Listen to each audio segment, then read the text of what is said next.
All right, good morning, everybody. Thanks for being here. We'll just go right to questions. Got an exciting top 10 matchup with the Oregon Ducks here this week, so we're excited for Friday night. Last time you guys went to the West Coast, Yep. you can change your schedule. Obviously, it's going to be different here the Friday. What are you doing different, or what are you adjusting after Cal? Yeah, I mean, it's not just about, okay, well, we lost to Cal, so we got to change everything, right? I mean, it's a zero-sum game. You win, you lose. You're going to do what's best for your football team. You're going to look at all the data. You're going to dissect that, and I think Garrett Chernoff and his staff done a really good job putting a plan together, and it's very, very similar. There are a few tweaks here and there, but it's not a reactionary tweak. It's just based on schedule, time, place, all those things to give ourselves the best chance to be ready to go. Coming off a bye week, the preparation this week during our practice schedules, how we're practicing this week's different than what we did against Cal. So giving ourselves the best chance to go out and play our best football of the year. With the road struggles, are there any changes in just process with the way you've approached it heading out to Oregon? 1-0. We're just looking to be 1-0. Home, away. I mean, it's not about that. It's about playing your best football. I mean, we played some really good football at home. On the road, I mean, we played some really good teams on the road as well. So we just got to find a way to be a little bit better each week and be a little more attention to detail in the things that we do, especially in our preparation to go out there and play our best game of the year. And that's the focus, whether it's here, whether it's in Eugene, Oregon. You got to find a way in November to play your best football. What did you want to accomplish during the bye week, and how do you feel your team responded? Yeah, there were three things we talked about. One, we wanted to find a way as best we possibly can to get our guys healthy, mentally, physically, and emotionally. I mean, it's not just the physical piece when you get to November. It's the mental piece. It's the emotional piece. There's a lot of demand on student athletes from a lot of different areas. So I thought we were able to accomplish that. Two, it was kind of a process audit, to your question, Ryan, just looking at what we do and how we do it, like we do every bye week, but really diving into that and giving it the audit that it deserves. And then three, just respond and have a really good week of practice. And I thought our guys did a tremendous job of that. Got a lot of young guys reps. Got after it last week with a lot of the young guys. They got a ton of reps to gain more experience. And then I thought our veterans did a really nice job of the time that we scheduled in for practice. And then this week, again, a little bit different of a schedule than a normal week, but it's been really good for our players, and I thought yesterday's practice was outstanding.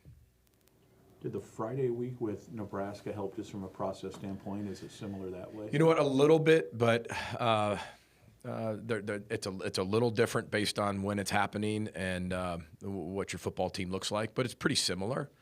But this week's a little bit different than it was the Nebraska week, coming off the bye week. So that's the main difference, that you had the bye week prior to it, and put ourselves in a position to hopefully be as healthy as possible. You know, you're never going to be completely healthy when you get to November, but doing everything we can to get as many guys back as we possibly can. Some will be back, some won't. Played the number one total defense already in Ohio State. Now you get to take on the number two, that is Oregon. What makes them so difficult defensively? And what's Iowa? Top five? Top 10. Three top five defenses. When you play a team like Oregon, one, they have incredible talent. I think Dan Lanning's done a tremendous job of accumulating elite talent. I think that's well documented. But I think that when you talk about having talent alone doesn't really get you anything. There's a lot of teams that are really, really talented. We talk about the difference between skill and talent. Skill is what you're born with, blessed with, and the length and the size and the speed and all those things. That's great. But then you have to develop that talent. Then you got to connect that talent. And I think Dan Lanning doesn't get enough credit of how he connects that football team, how invested they are, how good they are, how well they play collectively together, especially on the defensive side of the ball. We know he's a really good defensive mind. He's a great person. He's a great coach. But when you're talking about the defensive side of the ball, they have incredible talent over there. But it's one thing to have it, another thing to connect it, have them all play together, have them all understand how the top affects the bottom affects the top. And they're really, really talented. I mean, you talk about, Ohio State's front seven. I mean, this front seven is just as good, if not better. And when you look at them and you look at, what the game looked like with Iowa, I think everybody understood, what kind of matchup that was going to be, and it was exactly what everybody thought it was going to be. And we played some really good defenses, but it makes you do a lot of the really, really small things really, really well.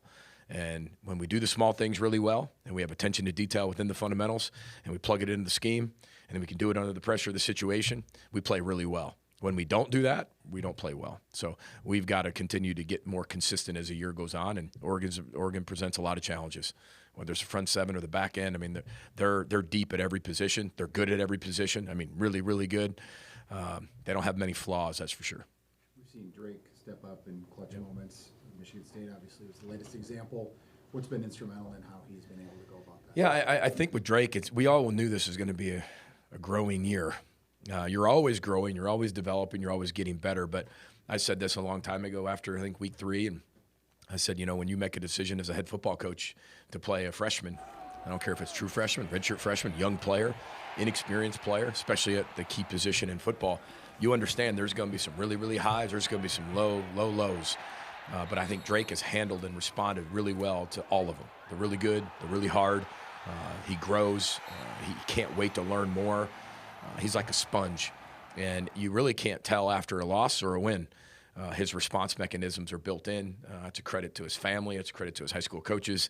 But it's also a credit to his work ethic of what he does within our culture. And I just love what he's been able to do. I thought, there were some inconsistencies throughout the entire year, but there's been a lot of really good things that he's done. But that's part of the growing and the maturation process of a young quarterback. You look at that Michigan State game, there was some really, really good, and there was some really tough. And then when we needed him the most, he came through. He's done that a lot this year. He's played really well and then maybe inconsistent at times, and then bang, when we needed him the most, he was there. And that's what you see from the high school state champion, the resolve, the resiliency, the fight. He's scrappy now. I know he might not be this dual threat, runner, but he thinks he is. Now he's got 5 rushing touchdowns on the year. I don't know if we can consider him dual threat yet, but I like to joke around with him with that way. But he's a special kid. He really is, and he's working his tail end off, just like the rest of our football team. Playing a lot of young players and guys that are gaining experience every single time they go out there and play, and Drake's leading the charge in that. Seems like he responds well to tempo too. What have you seen with that, and kind of is that something you might incorporate a little bit more? Yeah, I don't know if it's. I think the team responds to how you change things up, whether it's tempo, whether you slow it down. You're looking for something to kind of change the flow of the game a little bit. There's been times we sped it up and haven't had success. So I don't think it's just that, but we're doing that to get him into a little bit of a rhythm. Sometimes it's worked, sometimes it hasn't worked. And the flow of the game dictates that, of what that looks like. Sometimes we can start with it, sometimes we don't.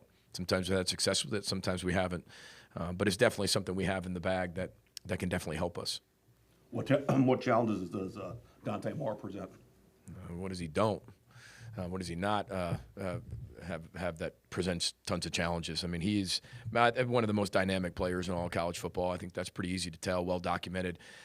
He's very, very poised. I mean, you saw that on the last drive against Iowa. I think you saw a lot of Big Ten quarterbacks handle the pressure of the situation tremendously, whether their team won or lost. I think you saw that this past weekend in the Big Ten. Quarterbacks really stepping up. Again, whether they won or lost, I mean, you even look at the quarterback from Iowa, the way he stepped in and stepped up and got that last touchdown, and then Dante Moore comes down and leads his team down to what they needed to do to win the game with the field goal. I mean, but he's truly incredibly poised. You could tell that the team really responds well to him.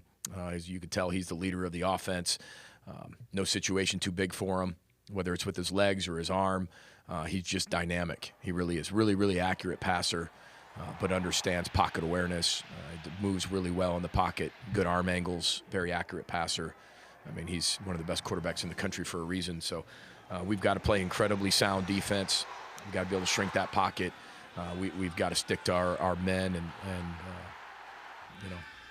and really make sure we don't create a lot of space on the back end because he'll find it. And they've got people who can run on the outside and create space and separation, and that helps them out as well as a really strong offensive line and tight ends and really, really good run game. So besides that, I mean, I don't know what issues you're talking about, Randy. What might change when their skill or their pass catchers, or you don't know who might be out there?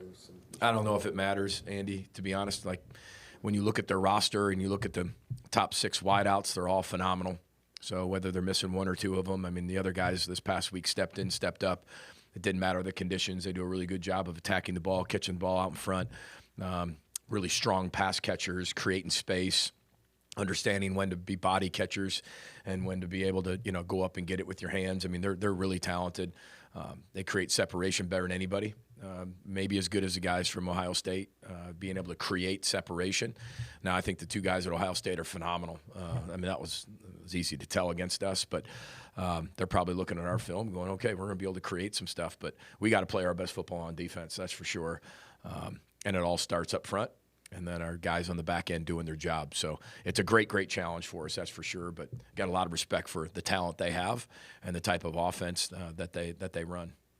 You guys lead the Big Ten in sacks, yet takeaways on the other side Yeah. have been tougher to come by. How do you view being so disruptive up front and getting the sacks, getting home, but also on the other side of the coin with 78% not being able to generate the takeaways from those? Yeah, I mean, the ball is everything, right?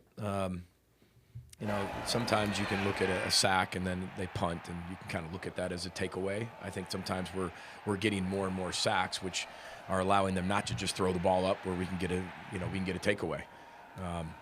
You want to get takeaways, as many as you possibly can, and we're not getting enough, that's for sure. But on the back end, we're creating a lot of second and longs, third and longs. We just got to be even better at creating punts after those. Too many times we're getting first downs and create a turnover in a punt form. Because if they're going to be really smart and take the sack, because they can force it. They can run out there with the ball loose, and they're doing a really good job when they are taking sacks of protecting the football for the most part. But our guys got to get after the football when we're able to get pressure on the quarterback, and then, if the quarterback makes a decision, throw it up, we got to go get it. But that's something that we're not doing anything wrong. I don't look at that, Andy, as I break or Ryan, when I break it down. Like when I peel back the onion, I'm not looking at it and saying, we're doing something bad or something wrong. They're getting after it. I mean, we're punching at the ball when we tackle. I mean, when they throw it to us, we're catching it. But we're getting a lot of sacks on the back end too. So, those will come. We just got to continue to control what we can control. Continue to play elite defense. Continue to put pressure on the quarterback. Get after the ball, and eventually they'll start coming out. One or two more for Coach? Devin had probably his best game of the year. What went into that? Yeah, I think he's had a really good year. I don't know if it's just his best game of the year. I think he continues to change his best, and I do agree with you. It was a really good game, but he has just continued to be dedicated, doing the unrequired work. I mean, you talk about full commitment. I mean, Devin has been that way all season long. And you talk about somebody who's grown up and matured within the culture and the program. Devin deserves a lot of credit. Even the NFL scouts come in here, and they're like, all right, who's this guy? You look at his tackles and you look at his productivity. Devin's figured it out. And everybody figures it out at different times. And they grow up at different times. They mature at different times. They have an aha moment at different times. And Devin's done a really good job of really playing at a high level. So, I'm just really proud of him and what he's been able to do. And, he's got a ton of tackles right now. You're talking about Devin Williams? I was talking about Eastern. But Oh, shoot. I thought you were talking about – we got multiple Devins. Yeah, that was my fault.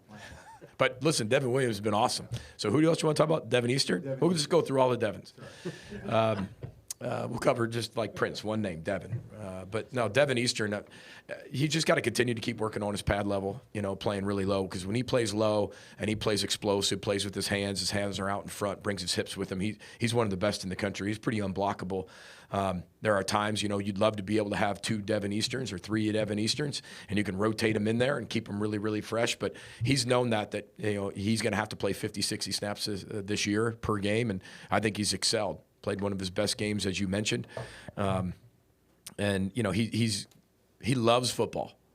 Ever since we brought him here, he loves football. He loves being on that football field. And same thing, the maturation process happens at different times. He's really taken on that leadership role of the D-line. Really answered the bell that way. There's a lot of young players in there, and it's been fun to watch him kind of go from the guy who you had to lead to the guy that now is leading. It's been fun to watch that, because if you would have told me 4 years ago that's how it would look, I might have sat there and said, wow, we got a really long way to go. But he deserves a lot of credit because he's grown up an awful lot. And I think you see that on the field with his productivity and the importance to him that he has success and that he leads the guys around him. Everyone all set? All right. See everybody in Eugene. Thanks for coming. Row the boat, Sky Mile, go Gophers.